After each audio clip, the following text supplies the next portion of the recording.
C3, June 2016, question 1. Okay, so for the Simpsons rule, we've got this quite complicated formula here, e to the power of tan squared x. Okay, so it's told me to do 5 ordinates, which of course means there's 4 strips.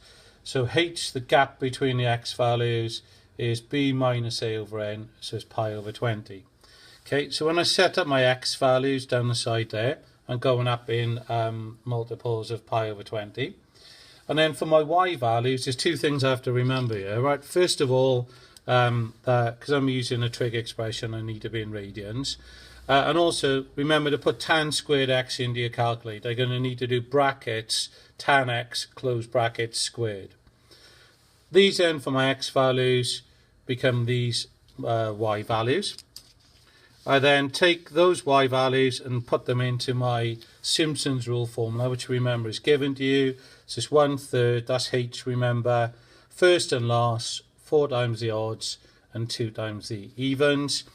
It's then a case of number crunching through that. Says everything dropped in. I've worked out this little bit in the elaborately curly brackets to be this number. It's worth writing that down just as part of your signposting what you're doing in this question.